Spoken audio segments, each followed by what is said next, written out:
Hi everyone, আসসালামু আলাইকুম সবাইকে। অ্যান্ড আশা করি সবাই ভালো আছো অ্যান্ড সুস্থ আছো। অ্যান্ড এইচএসসি 24 এবং কি 25 ব্যাচের যারা আছো, অ্যান্ড আজকে আমরা কি করব, ফাইনাল ওয়ান শট ক্লাস করব। এবং এই ক্লাসটা হচ্ছে কণিকের ওপর, অর্থাৎ কি এইচএসসি হায়ার ম্যাথ যেটা আছে, আমরা উচ্চতর গণিত দ্বিতীয় পত্রে কণিক চ্যাপ্টার নামে একটা চ্যাপ্টার আছে, সেখানে আমরা তিনটা পার্ট। আমরা আগের ক্লাসে আমরা কি পরাবৃত্তর এমসিকিউ এবং কি মোটামুটি বেসিকগুলো আলোচনা করেছি। অ্যান্ড আজকের ক্লাসে আমরা কি উপবৃত্ত যা আছে সেই উপবৃত্তর ক্লাসগুলো আমরা করব। অ্যান্ড আজকের ক্লাসটা ওয়ান শট বলতে পারো এবং খুব সুন্দর একটা ক্লাস, এবং তোমাদের জন্য খুব সুন্দর করে গোছানো হয়েছে। তো আমরা চলো আজকে বেশি দেরি না করে শুরু করে দিই। প্রথমত আসে আমরা উপবৃত্ত জিনিসটা কি। আমরা উপবৃত্তর শর্তটা কি ছিল, যে উপবৃত্তর শর্ত ছিল যে উৎকেন্দ্রিকতা ই এর মানটা কি হওয়া লাগবে, 0 1 থেকে ছোট এবং কি 0 থেকে বড়। তখন সেটা কি হয়, একটা কি উপবৃত্ত হয়। এবং উপবৃত্তর সমীকরণটা কি ছিল, সেটা ছিল আমাদের কত, X square divided by A square plus কত Y square divided by square equal কত 1। এটা আমাদের ছিল উপবৃত্তর ক্ষেত্রে। তো আমরা চল আজকে উপবৃত্তর যে সমীকরণটা দেওয়া আছে সেটা নিয়ে একটু আলোচনা করি।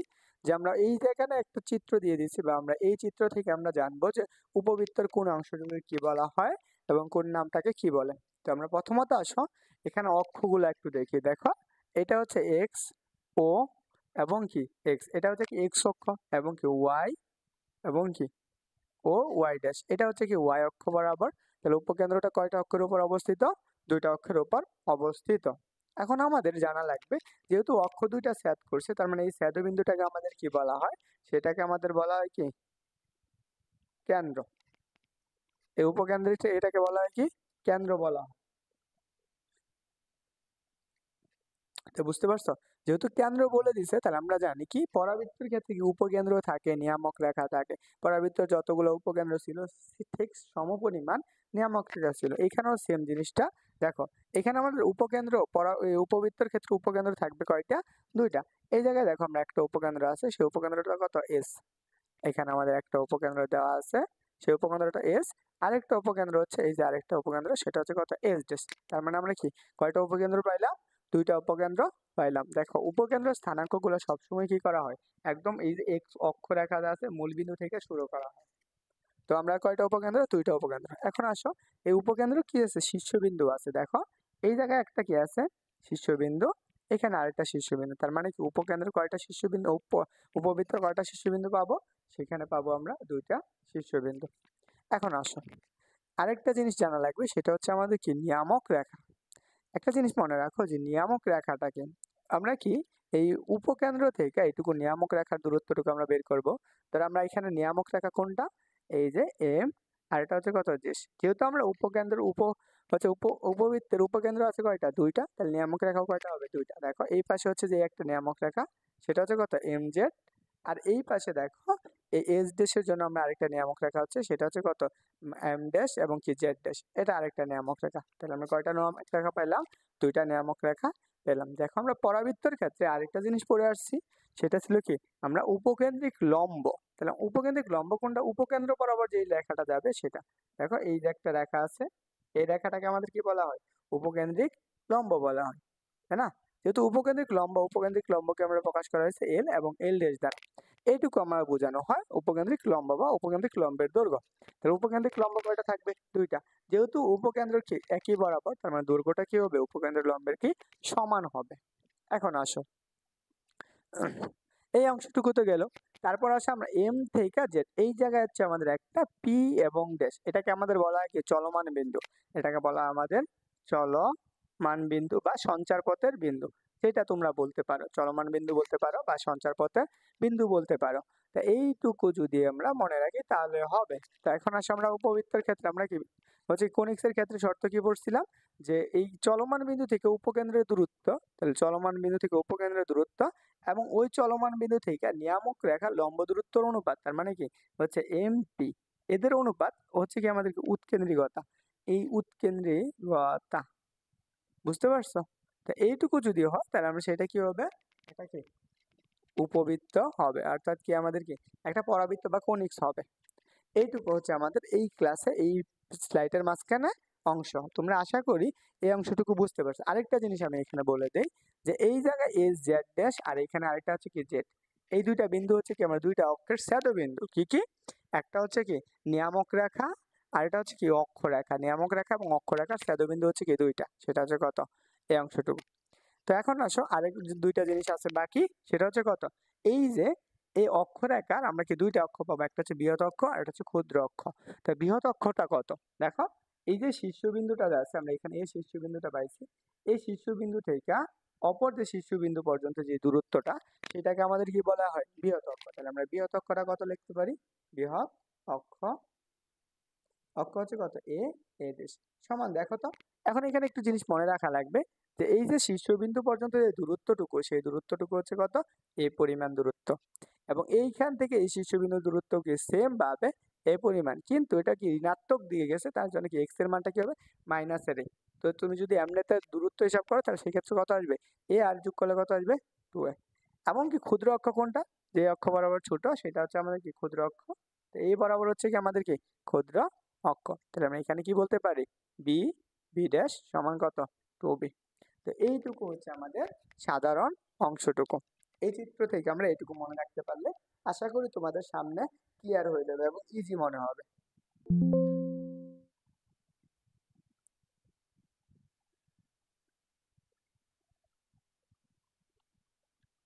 আচ্ছা দেখো, আমরা এইটুকু যদি মনে রাখতে পারি তাহলে আমাদের চলবে। তো এখন আসো আমরা পরবর্তী অংশটুকু দেখি। আমরা এই চিত্রটা এই পাশের অংশটুকু বুঝবো। দেখো এই চিত্র থেকে আমরা এই যে কোন বিন্দুটাকে কি বলা হয়, উপকেন্দ্র কাকে বলে, হচ্ছে উৎকেন্দ্রিকতার সূত্র কি, ক্ষুদ্রাক্ষের সূত্র কি, সবগুলো আমরা এই ছকের মাঝখানে আমরা লিখে রাখেছি। দেখো তো ছক থেকে আমরা চেষ্টা করব এই সবগুলো মনে রাখার জন্য। প্রথমত আসো আমরা কেন্দ্র, এই যে কেন্দ্রটা আছে দেখো এই উপবৃত্তের কেন্দ্র, আমরা ফার্স্টে আসবে কি কেন্দ্র। দেখো তো কেন্দ্রটা কোথায় পড়ছিলাম, যে অক্ষরেখা দেওয়া আছে, তাহলে Y Y dash X dash আর এটা হচ্ছে কত এক্স। তাহলে কেন্দ্র, এই কেন্দ্রটা হচ্ছে আমাদের কত সি না, এই যে এই জায়গায় হচ্ছে কেন্দ্র, এই কেন্দ্র স্থানাঙ্কটা আমাদের বলে দিছে, সেটা হচ্ছে আমাদের কত সি, সি সমান কত 0,0। বুঝতে পারছো, এইটুকু গেল। তারপর আসে আমরা উপকেন্দ্র, এইখানে আমাদের কয়টা একটা, এই যে একটা উপকেন্দ্র এস আর একটা উপকেন্দ্র ছিল কোথায় এইখানে, সেই উপকেন্দ্রের স্থানাঙ্কটা কত বলা হয়েছে দেখো প্লাস মাইনাসের কত এ ই এ ই 0। আচ্ছা আমরা উপকেন্দ্রটা পরে মনে রাখি, তারপর আমরা তাহলে কি এটা একটু ইজি হবে, আগে আমরা উৎকেন্দ্রিকতা যখন পড়বো। তারপরে আসো বৃহৎ অক্ষ, আমরা বৃহৎ অক্ষ পাওয়ার আগে আমাদের এইখানে কি কি লাগবে, সেটা হচ্ছে শীর্ষবিন্দু। দেখো পরাবৃত্ত শীর্ষবিন্দুটা উপবৃত্ত শীর্ষবিন্দু, এইখানে একটা বিন্দু আছে আর এইখানে আরেকটা বিন্দু, তাহলে দুইটা শীর্ষবিন্দু পাবা, একটা শীর্ষবিন্দু হচ্ছে এ আর একটা শীর্ষবিন্দু হচ্ছে এ ড্যাশ, তাই না। দেখো তাহলে একটু চিন্তা করো তো, এই শীর্ষবিন্দু অর্থাৎ কি একদম অক্ষ থেকে এইটুকু দূরত্ব কত, সেই দূরত্বটুকু হচ্ছে কত এ, এটা হচ্ছে মাইনাসের এ, আর এইখান থেকে এইটুকু দূরত্ব কত, এই যে শীর্ষবিন্দু পর্যন্ত দূরত্ব সেটা হচ্ছে কত এ। তাহলে আমরা যেই দূরত্বটুকু পাইলাম, তাহলে এইখানে আমরা কোন অক্ষটা, কোন অক্ষ বৃহৎ অক্ষটা কোথায় পাবো এক্স অক্ষের উপর অবস্থিত না, তাহলে আমরা উপকেন্দ্র অর্থাৎ শীর্ষবিন্দুর স্থানাঙ্কটা আমরা একবার লিখে রাখি, শীর্ষবিন্দুর স্থানাঙ্ক, স্থানাঙ্ক এ এটা কত দেখো এই পাশ থেকে এই পাশে আসে, তাহলে মাইনাসের এ কমা 0 আর এ ড্যাশ সমান কত যে এ কমা 0। তাহলে এই যে দুইটা আমরা কি পাইলাম শীর্ষবিন্দুর স্থানাঙ্ক পেয়ে গেলাম। তারপরে কি আছে, তারপর আমাদের শীর্ষবিন্দু গেল, তাহলে আমাদের শীর্ষবিন্দু যাওয়ার পরে এইখান থেকে আমরা বৃহৎ অক্ষর দৈর্ঘ্য, বৃহৎ অক্ষ কতটুকু এ থেকে এ ড্যাশ, তাহলে আমরা এই বৃহৎ অক্ষর দৈর্ঘ্যটা কত সেটা হচ্ছে কত 2a, তাহলে আমরা কি এ ড্যাশ সমান আমরা কত লিখতে পারবো 2a। তো এইটুকু অবশ্যই অবশ্যই মনে রাখবা, এখান থেকে তোমাদের কি হিউজ পরিমাণ এমসিকিউ আসে, তো এখান থেকে আমাদের কি প্রচুর পরিমাণ এমসিকিউ আসে। এখন আসে ক্ষুদ্র অক্ষ, ক্ষুদ্র অক্ষ কোন অক্ষ বরাবর এ অক্ষ বরাবর, যেহেতু ক্ষুদ্র অক্ষ কোন অক্ষের উপর অবস্থিত ওয়াই অক্ষের উপর অবস্থিত, কেন হইলো দেখো এর মানটা কি বি থেকে বড়, তাহলে এর মানটা যেহেতু বি থেকে বড়, তাহলে এই বরাবর আমাদের কতটুকু দূরত্ব অতিক্রম করছে বি, এই বরাবর আমাদের কি মাইনাস বি পরিমাণ দূরত্ব অতিক্রম করে। আর এই বিন্দুর স্থানাঙ্কটা কত, ক্ষুদ্রাক্ষর বিন্দুর স্থানাঙ্ক হচ্ছে বি, আর এই বিন্দুর স্থানাঙ্ক হচ্ছে কত বি ড্যাশ। তাহলে আমরা এই বিন্দুর স্থানাঙ্কটা যদি আমরা বের করি, কোন অক্ষরের উপর অবস্থিত ক্ষুদ্রাক্ষ এক্স অক্ষের উপর, এক্স অক্ষর ওয়াই অক্ষের উপর, ওয়াই অক্ষের উপর অবস্থিত মানে কি এক্স এর মান কত 0, ওয়াই এর মান কত হবে জাস্ট বি, আর এই বরাবর আমাদের কত আসবে সেটা হচ্ছে 0 কমা কত মাইনাসের বি। তাহলে আমরা এই বিন্দুর স্থানাঙ্কটা আমরা পেয়ে গেলাম। তাহলে এইটুকু যদি পাই তাহলে এখান থেকে আমরা এতটুকু গেলাম। তারপরে কি আসো এইটুকু যাওয়ার পরে আমাদের আসবে যে এই ক্ষুদ্র অক্ষের দৈর্ঘ্য, তাহলে আমরা ক্ষুদ্র অক্ষের দৈর্ঘ্যটুকু কত, তাহলে আমরা ক্ষুদ্র অক্ষের দৈর্ঘ্য হচ্ছে বি বি ড্যাশ, এটার পরিমাণ কত সেটার পরিমাণ হচ্ছে 2b। কেন? দেখো এইখান থেকে এইটুকুর দূরত্ব কত? b, আর এইখান থেকে এইটুকুর দূরত্ব হচ্ছে কত? b। তাহলে এই দুইটা b যোগ করে আমরা কি পেয়ে গেছি? বৃহৎ অক্ষের দৈর্ঘ্য পেয়ে গেছি। ওকে, তো এখন আসো যাও আমরা এইটুকু মনে রাখলে হবে। বৃহৎ অক্ষের সমীকরণ দেখো তো, বৃহৎ অক্ষের সমীকরণ কোনটা হবে? এই যে অক্ষটা না, এই অক্ষ বরাবর তো আছে আমাদের কি বৃহৎ অক্ষ। তাহলে এই বৃহৎ অক্ষের সমীকরণটা আমরা দেখো, বৃহৎ অক্ষের কোন অক্ষের উপর অবস্থিত? এক্স অক্ষের উপর। তাহলে এক্স অক্ষের উপর অবস্থিত মানে কি? কার সমান্তরাল? ওয়াই অক্ষের সমান্তরাল। তাহলে ওয়াই অক্ষের সমান্তরাল মানে কি? ওয়াই ইকুয়াল টু কত? Y equal to 0। তাহলে আমরা ওয়াই অক্ষের সমান্তরাল কিসের জন্য? ওয়াই অক্ষ বরাবর কোনো দূরত্ব অতিক্রম করে না। যদি এরকম এক্স অক্ষ ওয়াই অক্ষের উপর এইভাবে যাইতো তাহলে কি একটা কোনো মান হইতো। আশা করি এটা তোমরা কি করতে পারছো, বুঝতে পারছো। পরে আসো যে আমার ক্ষুদ্র অক্ষ, ক্ষুদ্র অক্ষ দেখো কোনটা? এই অংশটুকু ক্ষুদ্র অক্ষ, তাই না? ক্ষুদ্র অক্ষ কোন অক্ষের সমান্তরাল? এক্স অক্ষের সমান্তরাল। এক্স অক্ষ বরাবর কতটুকু দূরত্ব অতিক্রম করছে? অতিক্রম করে নাই। তাহলে সেই জন্য কি আসছে? এক্স অক্ষ বরাবর ক্ষুদ্রাংশ দূরত্ব এক্স ইকুয়াল টু কত? 0। ওকে, এটা হচ্ছে আমাদের ক্ষুদ্র অক্ষের জন্য। তারপর আসো আমরা নিয়ামক রেখার সমীকরণ। এখন আমরা নিয়ামক রেখার সমীকরণের আগে আমাদের জানা আছে উৎকেন্দ্রিকতা ই। উৎকেন্দ্রিকতা ই, যেহেতু আমরা ই এর উপর ডিপেন্ড করে যে উপবৃত্তের উৎকেন্দ্রিকতা কি? ই এর মান কি 1 থেকে বড়, 1 থেকে ছোট এবং কি 0 থেকে বড়। তাহলে এইটা হওয়া লাগবে। এখন চিন্তা করতে পারি যে এই দুইটার মাঝে হবে।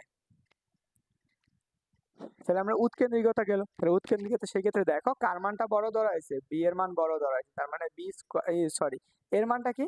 বড়, এ ইজ গ্রেটার দেন বি, এর মান কি বি থেকে বড়। সেই ক্ষেত্রে আমরা উৎকেন্দ্রিকতার সূত্র কি? ইকুয়াল কত? Root over 1 minus b square divided by কত? A square. এখান থেকে আমরা কি করতে পারবো? উৎকেন্দ্রিকতা বের করতে পারবো। তাহলে উৎকেন্দ্রিকতা বের করলে আমরা উপকেন্দ্র স্থানাঙ্কটা আসলে আমরা একটু দেখে ফেলি। এখন উপকেন্দ্র যেটাকে আমাদেরকে এই এক্স অক্ষ থেকে এইটুকুর দূরত্ব, এই বিন্দুতে এক্স অক্ষের উপর দূরত্ব, এই দূরত্বটুকু কত? এক্স অক্ষ বরাবর সেই দূরত্বটুকু অতিক্রম করছে কত? এ ই। আরেকটা এইখান থেকে এইটুকু দূরত্ব অতিক্রম করছে সেটা কত? আমরা এই পাশেটুকু হচ্ছে মাইনাসের, আর এই পাশেটুকু হচ্ছে কত? প্লাসের এই, প্লাসের এই। তাহলে এখন বলো উপকেন্দ্রটা কোন অক্ষের উপর অবস্থিত? এক্স অক্ষের উপর অবস্থিত না? তাহলে উপকেন্দ্র এক্স অক্ষের উপর যদি অবস্থিত হয় তাহলে সেই ক্ষেত্রে স্থানাঙ্ক কত? আমরা যদি এস বলি তাহলে সেই ক্ষেত্রে আমরা কত লিখতে পারবো? প্লাস মাইনাসের এ ই কমা 0। এটা কিভাবে আসছে সেটা আমরা প্রমাণ দেখলাম না, যেহেতু আমাদের শর্ট ক্লাস। তো এইটুকু আমরা এইটুকু মনে রাখলে হবে। তো এখন এইটুকু আমাদের গেল। আশা করি এইটুকু তোমরা বুঝতে পারছো যে উপকেন্দ্রের স্থানাঙ্কটা কত। যদি আমাদের বি বৃহৎ অক্ষ হইতো তাহলে সেক্ষেত্রে 0 কমা প্লাস মাইনাস বি, তাহলে আমরা পরবর্তী স্লাইডে আমরা দেখতে পারবো বি এরটা। এইটুকু আমাদের গেল। তো এখন আসো পরবর্তীতে আসে আমরা কি উপকেন্দ্রিক যে লম্বটা আছে, এই যে উপকেন্দ্র বরাবর যে লম্ব দৈর্ঘ্যটা সেটা আমরা কত? এল, আর এটা হচ্ছে কত? এল ড্যাশ না? যে উপকেন্দ্রিক লম্ব, তো উপকেন্দ্রিক লম্বের দৈর্ঘ্যটা কত? এল এবং এল ড্যাশ। তাহলে সেই ক্ষেত্রে আমাদের দৈর্ঘ্যটা আমরা যে সূত্রটা পড়ে আসছি দেখো, উপকেন্দ্রিক লম্বের দৈর্ঘ্য, সেই দৈর্ঘ্যটা কত? জাস্ট 2 বি স্কোয়ার বাই এ। এটা কখন হবে? যখন কি এ ইজ গ্রেটার দেন বি। তাহলে এর মানটা যখন বড় হবে তখন উপকেন্দ্রিক লম্বের সমীকরণ কত হবে? এই অংশটুকু। বুঝতে পারছো? এখন আসো নিয়ামক রেখার সমীকরণ। তাহলে আমরা নিয়ামক রেখার সমীকরণ বের করার আগে সেটা দেখা লাগবে এক্স অক্ষ, এই যে মূল বিন্দু থেকে নিয়ামক রেখার বিন্দুটার কতটুকু দূরত্ব, নিয়ামক রেখার ছেদবিন্দুটা এই অংশটুকু থেকে নিয়ামক রেখার যে দূরত্বটা আছে দেখো এক্স অক্ষের ঋণাত্মক দিকে সেটা হচ্ছে মাইনাসের A divided by E, A divided by E. এবং এইখান থেকে চিন্তা করতে পারো এই বিন্দু থেকে এই বিন্দু নিয়ামক রেখার দূরত্ব কত? যেহেতু প্লাস অক্ষর দিকে সেটা হচ্ছে কত? এ ডিভাইডেড বাই ই। তাহলে আমরা তো এই যে নিয়ামক রেখা যে আছে, নিয়ামক রেখার ছেদবিন্দু অর্থাৎ জেডটা, এটা কোন অক্ষরেখার ছেদবিন্দুতে আছে? তাহলে এখন বলো তো নিয়ামক রেখাটা কোন অক্ষের সমান্তরাল? এক্স অক্ষের না, না ওয়াই অক্ষের? ওয়াই অক্ষের সমান্তরাল। যেহেতু ওয়াই অক্ষের সমান্তরাল এবং কোন অক্ষ বরাবর কতটুকু দূরত্ব গেছে? এক্স সমান দূরত্ব অতিক্রম করছে। সেই ক্ষেত্রে আমরা সূত্র জানি যে নিয়ামক রেখার সমীকরণ কি? যার অক্ষ, তাহলে আমরা কি এক্স অক্ষ বরাবর গেছে। যদি তুমি এই পাশেটুকু চিন্তা করো তাহলে সেটা কি মাইনাসের কত? এ ডিভাইডেড বাই ই। এবং আরেকটা যদি চিন্তা করো এই নিয়ামক রেখাটা চিন্তা করো, যেটা হচ্ছে কত? আমাদের এম ড্যাশ, এটা হচ্ছে এম, আর এটা হচ্ছে জেড, আর এটা হচ্ছে এম ড্যাশ, আর এটা হচ্ছে কত? জেড ড্যাশ, তাই না? তাহলে এই ক্ষেত্রে নিয়ামক রেখা কত হবে? এম ড্যাশ জেড ড্যাশ সমান আমরা কি লিখতে পারবো? এক্স ইকুয়াল টু হচ্ছে কত? এ ডিভাইডেড বাই ই। তাহলে আমরা নিয়ামক রেখার সমীকরণ কয়টা পাইলাম? সেটা হচ্ছে 2টা। তাহলে আমরা একবারে লিখে দিতে পারতাম এক্স ইকুয়াল টু কত? Plus minus A divided by E. এ কোনটা? এই যে সমীকরণ থেকে এর মানটা আমরা বের করতে পারবো। তো এইটুকু গেল। এখন আসো আমরা কি কি পাইলাম, সবগুলাই মোটামুটি পেয়ে গেছি। এখন আমাদের লাগবে কি, যে উপকেন্দ্রিক যে লম্বটা আছে, এই উপকেন্দ্রিক লম্বের যে সমীকরণটা আছে সেই সমীকরণটা। তাহলে উপকেন্দ্রিক লম্ব দেখো তো, উপকেন্দ্রটা এক্স অক্ষ থেকে মূলবিন্দু থেকে কতটুকু দূরত্ব অতিক্রম করছে, সেটা হচ্ছে এই পরিমাণ দূরত্ব অতিক্রম করে। তাহলে এই অক্ষ কার অক্ষ সমান্তরাল, ওয়াই অক্ষ সমান্তরাল না, তার জন্য আমাদের সমীকরণটা কি হবে, এক্স ইকুয়াল টু উপকেন্দ্রিক লম্ব কয়টা, সেটা হচ্ছে আমরা জানি উপকেন্দ্রিক লম্ব হচ্ছে কয়টা, দুইটা। তার জন্য আমাদের কি দুইটা হলে, এই যে এদিকে গেছে কত, একটা এ ই, এদিকে আরেকটা, তাহলে কি আসবে প্লাস মাইনাস এর এ ই। তাহলে আমরা উপকেন্দ্রিক লম্বের সমীকরণটা আমরা পেয়ে গেলাম। এখন আসো এখান থেকে আমাদের আরো কিছু জিনিস জানা লাগবে, যেগুলো আমাদের জন্য খুবই গুরুত্বপূর্ণ। তো প্রথমত আসো, যে এই যে মধ্যবিন্দু যে আছে, আমরা কি, যে কি কার মধ্যবিন্দু, উপকেন্দ্র দ্বয়ের মধ্যবিন্দু। তাহলে আমরা এখানে বলতে পারি উপকেন্দ্র দ্বয়ের মধ্যবিন্দু, দ্বয়ের মধ্যবিন্দু। এই মধ্যবিন্দুটা কত, এস কমা এস ড্যাশ, এই দুটার মধ্যবর্তী দূরত্ব দেখো তো। উপকেন্দ্রটুকুর মধ্যবিন্দুর দূরত্ব যদি বের করতে চাও, তাহলে এইখান থেকে এই রেখাটুকুর দূরত্ব, তাহলে আগে চিন্তা করো, এই যে মূলবিন্দু থেকে এই উপকেন্দ্রের দূরত্বটুকু কত অতিক্রম করছে, একটা হচ্ছে এই, আর এই পাশ থেকে কতটুকু অতিক্রম করছে এই। তাহলে আমরা কয়টা এই হবে, দুইটা এই। তার জন্য আমরা কি লিখতে পারি, উপকেন্দ্রের মধ্যবর্তী দূরত্ব হচ্ছে এ কত, 2a। এখন আসো, এখন নিয়ামক রেখার মধ্যবর্তী দূরত্ব দেখো, নিয়ামক রেখা, এখন চিন্তা করো তো, নিয়ামক রেখা কোনটা, এটা না নিয়ামক রেখা, এই নিয়ামক রেখা থেকে এই যে নিয়ামক রেখা আছে, এই নিয়ামক রেখা দ্বয়ের মধ্যবর্তী দূরত্ব কত, সেটা আমাদের বের করা লাগবে। তার আগে দেখো, আমরা এই যে মূলবিন্দুর অংশ, এইখান থেকে এইটুকুর দূরত্ব কত পড়ছে, সেটা হচ্ছে আমাদের এ ডিভাইডেড বাই ই, এবং এইখান থেকে এইটুকুর দূরত্ব কত, এ ডিভাইডেড বাই ই। তাহলে আমরা নিয়ামক রেখা দ্বয়ের দূরত্ব কত, দেখো এ ই প্লাসের কত, এ ই ডিভাইডেড বাই কত, দুইটা যোগ করলে 2a ই। ওকে, পরে আসো, এখন আমাদের যেটা লাগবে সেটা হচ্ছে কি, নিয়ামক রেখা ও অক্ষরেখার ছেদবিন্দু। তাহলে নিয়ামক রেখা এবং অক্ষরেখার ছেদবিন্দুটা একটু চিন্তা করো। দেখো এই যে এটা হচ্ছে নিয়ামক রেখা, এবার হচ্ছে আমাদের নিয়ামক রেখা, অক্ষরেখা কোনটা, এই অক্ষ বরাবর। তাহলে এই অক্ষরেখা এবং নিয়ামক রেখার যে ছেদবিন্দুটা আছে, সেই ছেদবিন্দুটা কত, জেড। আর এইখান দিয়েও আমাদের একটা নিয়ামক রেখা আছে এবং এদের ছেদবিন্দুটা আছে, এই যে একটা রেখা, আর এইটা হচ্ছে আমাদের তার নিয়ামক রেখা। তাহলে এদের ছেদবিন্দুটা পেয়ে গেলাম। তাহলে আমরা সেই ক্ষেত্রে ছেদবিন্দুটা দেখো, জেড সমান একটা হচ্ছে, যেটা যদি পজিটিভ দিকে চিন্তা করো, তাহলে এ ডিভাইড বাই ইকুয়াল 0, আর এই ক্ষেত্রে আমরা কি লিখতে পারবো, z equal to minus e divided by 0। এটা হচ্ছে আমাদের উপবৃত্ত জাস্ট বেসিক যেই জিনিসগুলো আমাদের লাগবে সেগুলা। তুমি যদি এই পর্যন্ত মনে রাখতে পারো, তুমি হচ্ছে কি এইচএসসি পরীক্ষার জন্য যথেষ্ট ক্যাপাবল, অর্থাৎ তুমি আশা করি এই পর্যন্ত ক্লিয়ার হয়ে যাবে। এখন আমাদের এই স্টেপটা মনে করা লাগবে, আগের টারটা এখন জাস্ট উল্টা হয়ে যাবে। একটু ওয়েট করে, আমি আমার ল্যাপটপটা একটু চার্জ, সবাই একটু এটা একটু মন দিয়ে করতে থাকো।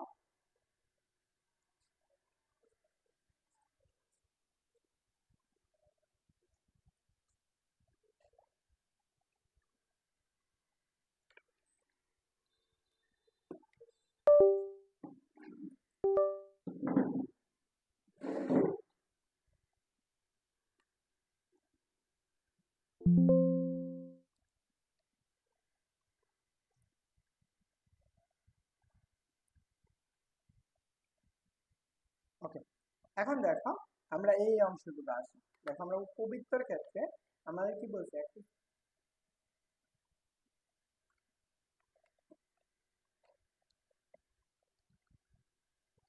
দেখো এই জায়গায় আমাদের উপবৃত্ত দেওয়া আছে, একটা উপবৃত্ত সমীকরণ দিয়ে দিয়েছি, সেক্ষেত্রে কত, এক্স স্কোয়ার ডিভাইডেড বাই কত স্কোয়ার প্লাস কত ওয়াই স্কোয়ার বি স্কোয়ার, যেখানে বি এর মানটা কি বড়। তাহলে বি এর মান বড় হলে দেখো আমাদের চিত্রটা কেমন হয়ে গেছে, এ অক্ষ। তা সেই ক্ষেত্রে আমাদের শীর্ষবিন্দু, বৃহৎ অক্ষ, ক্ষুদ্র অক্ষ সবকিছু চেঞ্জ হবে। তার আগে চলো আমরা এইখানে একটু আলোচনা করি। এটা হচ্ছে আমাদের একটা নিয়ামক রেখার এ জেড বিন্দু, আর এটা হচ্ছে আমাদের এম বিন্দু, এবং এইখানে আমাদের বৃহৎ অক্ষ কোন অক্ষরের উপর অবস্থিত, দেখো বৃহৎ অক্ষ হচ্ছে কোন অক্ষরের উপর অবস্থিত, ওয়াই অক্ষরের উপর অবস্থিত। তাহলে এটা হচ্ছে আমাদের একটা শীর্ষবিন্দু, যেটা হচ্ছে এ, আর এইখানে আরেকটা শীর্ষবিন্দু, সেটা হচ্ছে আমাদের কত, এ। তাহলে দেখো উপকেন্দ্র, কেন্দ্রটা আমরা তো জানি দুইটার ক্ষেত্রে সেম হবে, তাহলে কেন্দ্র স্থানাঙ্ক সি কত, 0, 0। তাহলে কেন্দ্রটা কোথায়? এই যে এখানে অবস্থিত। এটা হচ্ছে এক্স অক্ষ, এটা হচ্ছে এক্স ড্যাশ, হচ্ছে ওয়াই এবং কি ওয়াই ড্যাশ। তাহলে কেন্দ্র কোথায় আছে? সি, মূল বিন্দুতে আছে। তো দেখো, উপকেন্দ্র স্থানাঙ্ক বের করার আগে আমাদের কি উৎকেন্দ্রিকতা জানা লাগবে। তার আগে আমরা কি করি, বৃহৎ অক্ষটা বের করে নিই। দেখো, শীর্ষবিন্দুর এইখান থেকে এইটুকুর দূরত্ব হচ্ছে আমাদের বৃহৎ অক্ষ, এখান থেকে এইটুকুর দূরত্ব হচ্ছে আমাদের বৃহৎ অক্ষ। যেহেতু আমাদের বি এর মানটা বড়, তাহলে এই বিন্দুটার স্থানাঙ্ক কত হবে? দেখো, পজিটিভ দিকে গেছে, সে পজিটিভ দিকে যেহেতু যায়, তাহলে আমরা কি, যেহেতু কোন অক্ষের উপর অবস্থিত, ওয়াই অক্ষের উপর অবস্থিত, তাহলে এক্স এর মান কত? 0, আর ওয়াই এর মানটা কত? যেহেতু পজিটিভ দিকে গেছে, আর এই ক্ষেত্রে এ ড্যাশ যদি চিন্তা করো, তাহলে 0, কত মাইনাসের, সরি এ না, এটা হচ্ছে বি হবে, কারণ ওয়াই অক্ষ বরাবর কি বি, তাহলে এখানে কি মাইনাসের বি। তাহলে আমরা উপকেন্দ্র স্থানাঙ্ক অর্থাৎ কি শীর্ষবিন্দু স্থানাঙ্কটা আমরা পেয়ে গেলাম। তাহলে এই বিন্দু থেকে আমাদের কি বলছে, ওই ই অক্ষ দুইটার দূরত্ব, তার মানে একদম এই বিন্দু থেকে এইটুকুর দূরত্ব। দেখো, কেন্দ্র থেকে এইটুকুর দূরত্ব যদি এ হয়, তাহলে এইখানের দূরত্ব যদি এ হয়, তাহলে আমরা কি, ও এ থেকে এ ড্যাশ পর্যন্ত দূরত্ব কত হবে? সেক্ষেত্রে সরি, এইখান থেকে এইটুকুর দূরত্ব কত? বি, আর এইখান থেকে এইটুকুর দূরত্ব হচ্ছে কত? বি। তাহলে যেহেতু দুইটার দূরত্ব কি সমান বি, তাহলে আমরা এই বিন্দু থেকে এই বিন্দুটুকুর দূরত্ব কত আসবে? Just 2b। এই জন্য আমরা কি লিখলাম? বৃহৎ অক্ষের দৈর্ঘ্য অর্থাৎ 2b। তারপরে আসে আমাদের ক্ষুদ্র অক্ষের দৈর্ঘ্য। দেখো তো, ক্ষুদ্র অক্ষের দৈর্ঘ্য কোন অক্ষের উপর অবস্থিত? এক্স অক্ষের উপর অবস্থিত না? এই যে এক্স অক্ষের উপর অবস্থিত। দেখো, এক্স অক্ষের উপর অবস্থিত হলে তাহলে এই বিন্দুটা যদি আমি চিন্তা করো, এটা হচ্ছে আমাদের কি হলো বি, এটা হচ্ছে বি ড্যাশ, তাই না? তাহলে আমরা চিন্তা করো, এই বিটা স্থানাঙ্ক কত, এই বরাবর কতটুকু দূরত্ব অতিক্রম করছে? সে এই পরিমাণ দূরত্ব অতিক্রম করে, আর এই পর্যন্ত সেম এই পরিমাণ দূরত্ব অতিক্রম করে, কিন্তু এখানে মাইনাসের দিকে, তার মাইনাসের, তাহলে এই বিন্দুর স্থানাঙ্ক কত? এক্স অক্ষের উপর অবস্থিত না? তাহলে মাইনাসের এ কমা 0, আর এই বিন্দুর স্থানাঙ্ক কত আসবে? এ কমা 0। তাহলে আমাদের কি ক্ষুদ্র অক্ষের দৈর্ঘ্য কত হবে? দেখো, এই বিন্দু থেকে এই বিন্দুর দূরত্ব যদি এ হয়, এই বিন্দু থেকে এই বিন্দুর দূরত্ব কত হবে? এ। তাহলে আমরা যেই দূরত্বটুকু আছে, তাহলে সেইখানে আমরা যদি দুইটা যোগ করে দেই, তাহলে আমরা কি পাবো? 2a পাবো। অর্থাৎ কি, ক্ষুদ্র অক্ষের দৈর্ঘ্য কত? অর্থাৎ এই যে এই বি থেকে বি ড্যাশ পর্যন্ত দূরত্ব হচ্ছে কত? বি থেকে বি ড্যাশ পর্যন্ত দূরত্ব হচ্ছে 2a, আর এখানে কত? এ থেকে এ ড্যাশ পর্যন্ত কত? 2b। আশা করি এইটুকু তোমরা মাথায় নিতে পারছো। এখন আসো বৃহৎ অক্ষের সমীকরণ। বৃহৎ অক্ষের সমীকরণটা কি? দেখো, বৃহৎ অক্ষটা কোথায় অবস্থিত? অবশ্যই ওয়াই অক্ষের উপর অবস্থিত। দেখো, এই যেটা হচ্ছে আমাদের বৃহৎ অক্ষ, এই যেটুকু হচ্ছে আমাদের বৃহৎ অক্ষ। বৃহৎ অক্ষের উপর অবস্থিত কোন অক্ষর? এক্স অক্ষ। তাহলে কার সমান্তরাল? হচ্ছে ওয়াই অক্ষের সমান্তরাল। হ্যাঁ, ওয়াই অক্ষের সমান্তরাল। বৃহৎ অক্ষের সমীকরণ কার সমান্তরাল? ওয়াই অক্ষের সমান্তরাল।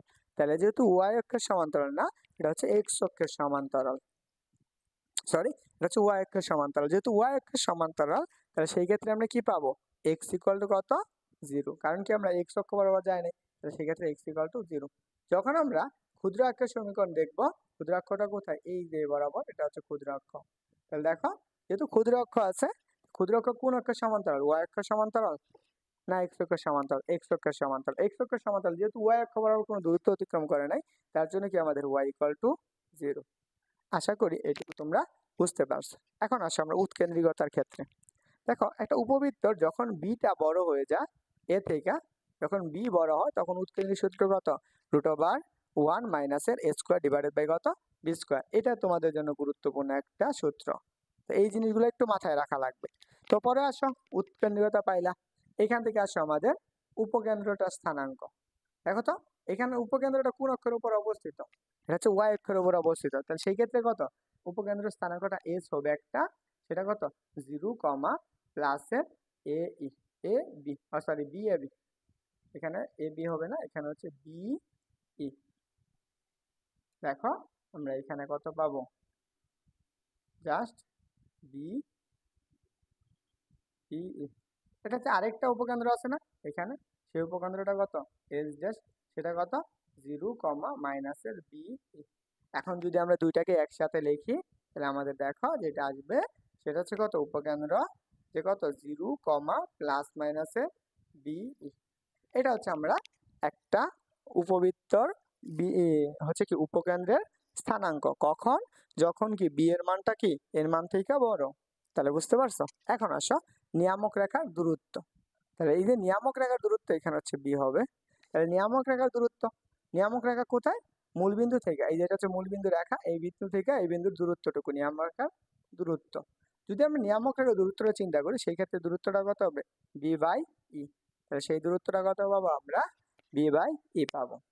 তাহলে বি বাই ই যদি হয় তাহলে আমরা এইখান থেকে এটুকুর একটা সমীকরণ, সেম ভাবে নিচের দিকেও কি আরেকটা নিয়ামক রেখা আছে না, সেটা কি মাইনাসের বি বাই ই।